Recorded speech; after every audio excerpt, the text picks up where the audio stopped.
So we're going to be looking at imaging of the Lisfranc joint ligament complex. I guess I'll be talking about the traditional imaging modalities, and Danielle will then get on to ultrasound. So just a brief overview. Of course, we've got to look at the anatomy first. As with any radiology talk, we need to know what we're looking at before we can ascertain pathology.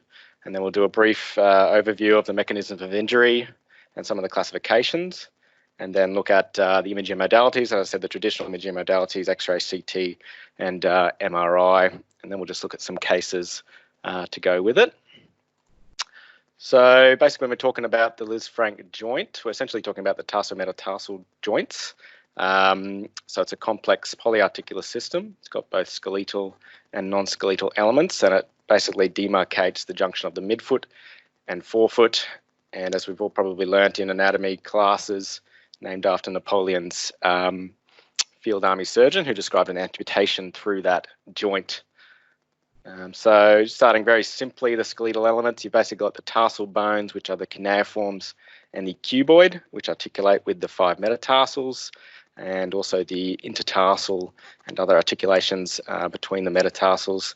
And it can be divided into 3 columns, though. This isn't routinely used in reporting the medial, middle, and lateral columns. So the skeletal elements very easily seen on X-ray and CT. And basically you see some of the configuration actually of the skeletal elements, particularly the deeply recessed second TMT joint, provides inherent stability across that joint even without the other soft tissue stabilizing factors. So then going on to the non-skeletal elements, so the Lisfranc ligament itself, which we'll be talking about in detail in a little bit. It's basically, that's the most important structure. There's many sort of innumerable other ligaments that bridge the tarsometatarsal joints. There's intermetatarsal ligaments. All of them don't really have names. They're all very variable and all very difficult to see on imaging, so we don't tend to focus on them much at all. Then there's some dynamic stabilizing structures, which are basically the tendons that bridge from the ankle to the forefoot, tibialis anterior, posterior, FHL, and peroneus longus. And there's this continuation of the long plantar ligament, which again isn't that important. So focusing on the Lisfranc ligament itself now, so it's an oblique ligament, which basically extends from the medial cuneiform across to the base of the second metatarsal. It has three bands. The interosseous is the largest and strongest, and often this is sometimes referred to as the Lisfranc ligament proper. But we can visualize all 3 bands, so they are important as well. There's sort of not variation, but plantar band not only goes to the base of the second metatarsal, but also has a small slip that goes across to the base of the third metatarsal. And with MRI, we can visualize all 3 of these 3 bands. The dorsal band is usually the most difficult to visualize, and I think we'll see that that's where ultrasound might play a role, but I'll leave that up to the next talk. So here's just a nice diagrammatic representation of the midfoot. We've got the first metatarsal removed, and so you can see all 3 bands here. You've got the thin dorsal and plantar bands, and then the nice thick interosseous band, which provides most of the stability across that ligament there. And here we have basically what it looked like on an X-ray, again obliquely orientated from the medial cuneiform across to the base second metatarsal, and this is just showing all those other innumerable ligaments that we don't really need to worry about. And this is a coronal slice, basically cut through the middle of the ligament there, and show that thick interosseous band, and then you have the 2 slips of the plantar band to the second and third metatarsal. This is just showing some of the supporting structures as well, which we don't need to focus on. And here's on MRI. So this is a 1.5T MRI. So this is showing the interosseous band. So here it's a nice, thick, low signal intensity band, quite easy to see on axial imaging. And then this is a few slices more plantar, and this is showing the plantar band. Not quite as big, a little bit more indistinct. Sometimes it's going to be hard to see. If your slices are a bit thick, you can cut on either side of it, and it's quite a thin ligament. So sometimes it's going to be quite hard to see on the axial images. And basically the dorsal band, you can't really see much on the axial images at all, and rely on the coronal images for that. So here's just that diagram that we saw before, and the MRI sort of correlates cut at the same slice. And you can see there the nice thick interosseous band. You have a little sort of wispy plantar band here, and then you see the dorsal band there, which we actually luckily get that in one slice there coming across the dorsal aspect, but again very thin and can be difficult to visualize on MRI. So again, just showing this is showing the two slips of the MRI. This is one of our scans, so on a 3T magnet, and this is towards the plantar aspect, and you can see here the one slip to the base of the second metatarsals. This is the plantar band, and then that second slip which just extends a little bit further to the base of the third metatarsal. So this was quite likely that we caught both slips on this scan. And again, this is just showing the anatomy again in the coronal slice. So here we're pretty much capturing all three bands. You've got dorsal band at the top, interosseous band in the middle, and that sort of small plantar band coming across here in both T2FS and I think this is a PD sequence. Okay, so now we're looking at injury to the ligaments. So we won't spend too much time on the mechanisms and classification, but just broadly speaking, you can sort of divide it up to high velocity and low velocity injuries. The high velocity things like motor vehicle accidents and falls. Basically, this is what's seen in the hospital setting. They're usually severe injuries. They're usually pretty blatantly obvious, and they're often associated with multiple other fractures about the ankle and foot. So these don't usually get to MRI or ultrasound. You're sort of just looking for the bony injuries, and you're assuming that the Lisfranc ligament is ruptured, and they're usually pretty obvious. The low velocity injuries are what we would normally see in our, I guess, suburban practices. And these are usually sort of forced forefoot abduction or forced plantar flexion. So typical things like, misstepping off a curb or downstairs, and you sort of force plantar flexion in your foot is what we often see. And these are the ones which might have fractures, and they often present later because you sort of ruled out the obvious things like ankle sprains and things like that. And so these can be missed or a bit difficult to diagnose sometimes. So the high velocity injuries, again, we'll just go very briefly. You see two patterns of injury, which is homolateral and divergent. Basically homolateral, all the tarsometatarsal joints are displaced laterally, or in divergent, you get the first metatarsal goes medially and the other metatarsals go laterally, moving as a unit. Again, these are usually pretty obvious, as we'll see here. This is a diagram of homolateral.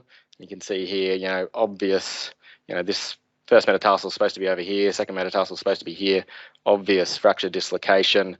You don't really need any fancy imaging to tell that the Lisfranc ligament's completely gone, and there'd be multiple fractures there of the midfoot and bases of the metatarsals. This person will probably go on to have CT. And here's divergent, even more obvious. First metatarsal has gone medially, the remaining metatarsals have gone laterally. Again, very severe injury. Only really worrying about the bones there. Not really worried about the soft tissue structures, or at least direct imaging of the soft tissue structures.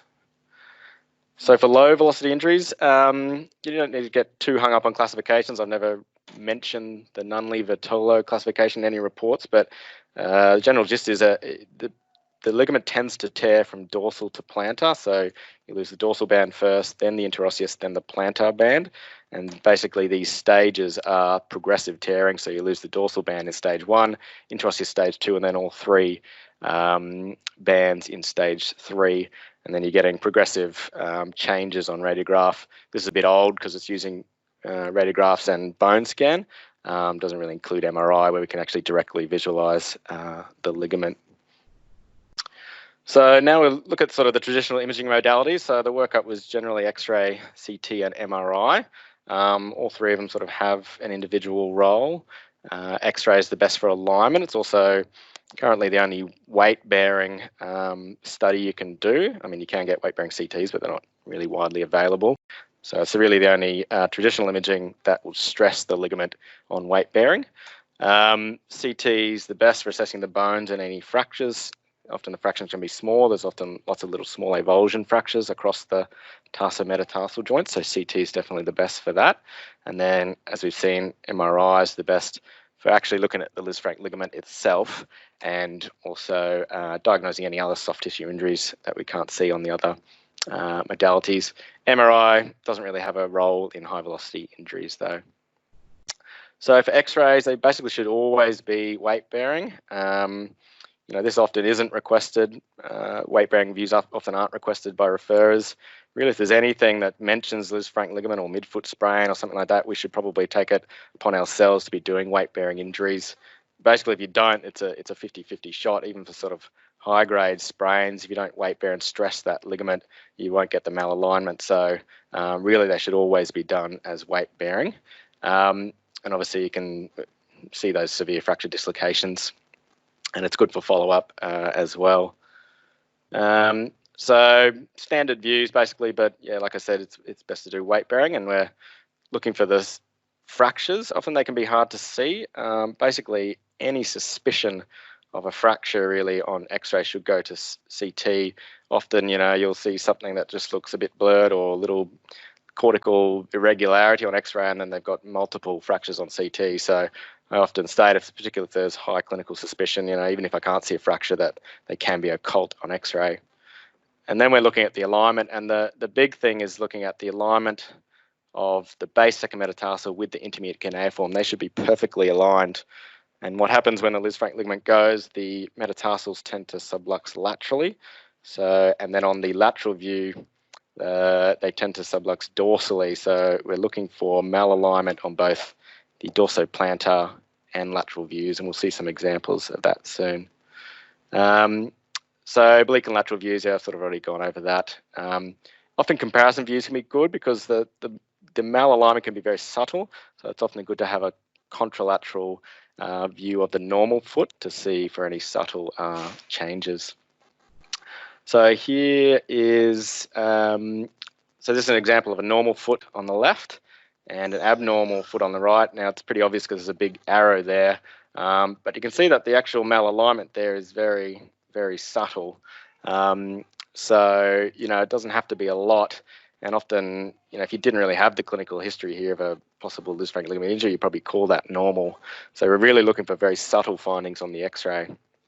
Here's an example of weight bearing versus non-weight bearing. So non-weight bearing on the left, weight bearing on the right. And although you can see a little step off there, that should be perfectly aligned, it obviously becomes much more obvious on the weight bearing view where you've got that obvious step off there. And this is a lateral view. Often laterals are very difficult to interpret because you've got all the bones overlapping. But remember when we saw in the anatomy, the second tarsometatarsal joint is often the most deeply recessed. So you're really looking for, the first is often easier to see, and then you're looking for the one that's the most proximal, so it's the most deeply recessed. So here we can see it here, and you can see that sort of dorsal subluxation of the base second metatarsal relative to the cuneiform there. So, and I will show a case that I saw last year that shows that really nicely. So CT is basically for the bones. It's much more sensitive for fracture. Like I said, often you'll see multiple fractures when either X-ray is normal or you might see something suspicious for a fracture. Here's an example. I mean, this one is pretty obvious on X-ray. You've got a sort of a clear, probably avulsion fracture there across that Lisfranc interval.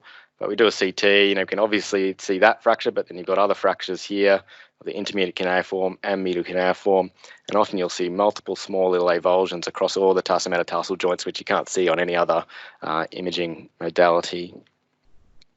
Here's another example. So an X-ray hasn't been taken weight boring, so it looks pretty well aligned, but you've got a little fracture fragment where the Lisfranc ligament would be. So this person went on to have a CT. You can see here on CT that the medial cuneiform was actually, it's almost exploded. If we go back there, I mean, it looked a little bit irregular there, but you'd never pick that was such a severe fracture. So again, it just goes to show that CT is much more sensitive. And again, it's just showing that little avulsion fracture there where the Lisfranc ligament should be. So we'll get on to MRI now. So yeah, gold standard for direct assessment of the ligament, not needed in those severe injuries. But also good when X-ray and CT is normal, patient's got ongoing pain. You can look for not only the Lisfranc ligament itself, but bone contusions or other soft tissue pathology, which we wouldn't be able to see on the other modalities. Multiple sequences, as we've seen when I was going over the anatomy, really sagittal doesn't play a role. You can really only see them actually on coronal. and then we just do a mixture of sequences. T1s are good for fractures, pretty high sensitivity, but not as good as CT. And then we're looking at fat suppressed images to look at the ligament, looking for edema and things like that. So here's a case. You can just ignore the arrows there. As you can see, there's a little bit of offset here. This is a weight-bearing X-ray, so we're automatically suspicious for a Lisfranc ligament injury. Can't see a fracture. This patient didn't proceed to CT but went for MRI. And I've just brought up that normal case from before when we showed the anatomy, just to show what it should look like normally. And here's what it looks like in the case here, where clearly there's a lot of edema through that taut, low signal intensity ligament has gone. You've got a little nub of tissue there, but basically this is a complete tear of the interosseous ligament. So that's the sort of functionally important one. So this is a high-grade injury. This is again, this is the same case, but this is just showing again the normal anatomy, showing the plantar and ischial ligaments on the coronal sequence. And then we pick up the pathology case. Here's edema all the way through there. So this person's torn all three ligaments, the dorsal, interosseous, and plantar band. So yeah, high-grade injury. That's why, pretty subtle findings on the X-ray, but once you start getting that malalignment, it suggests that the Lisfranc, the Lisfranc ligament is functionally deficient. So it looks, a lot more marked on the MRI. This is another case. So this is just a case where the X-ray and CT was normal. The patient had ongoing pain, and this basically shows the utility of MRI when there's no fracture or bone injury. All these are bone contusions, which we wouldn't be able to see on the other modalities. And the Lisfranc ligament here, this is the interosseous component. It still looks a bit taut, but there's some intrinsic edema there. So this was a Lisfranc sprain with bone contusions accounting for the ongoing midfoot pain. This is a case that I saw last year. So we did here comparison weight-bearing views. We've got the left foot and the right foot. So you see the left foot perfectly aligned at the base second metatarsal and intermediate cuneiform, and then just that small step off there on the right side, suggesting that it's sort of functionally deficient. On the lateral here, again, we're looking for the most deeply recessed joint. So this is the second TMT joints, and you can see the little step off there. So dorsally subluxed second metatarsal as a sign that the ligament's torn. So this person went on to MRI, and here it's quite obvious. You've got the ligament there, and you've got a clear defect in those ligament fibers. So this is a complete tear of the interosseous component. And then on the coronal, again, this is a tear of sort of all three bands. You've got all this edema here. You've got sort of the dorsal band lifted off its insertion, second metatarsal, tear of the interosseous band, and then also the plantar band is edematous, and you can't really see the fibers there. In real life, you do scroll through these to get a better appreciation of the tears and whether the fibers are intact, but here's just showing that it's all three bands were gone in that case. So just in summary, this is, again, the traditional way we used to work up Lisfranc injuries. So weight-bearing X-ray, then progress to CT if there's confirmed fracture or suspicion of a fracture, and then progress to MRI if there's no fracture, but you suspect a Lisfranc ligament tear or you suspect some sort of other soft tissue injury.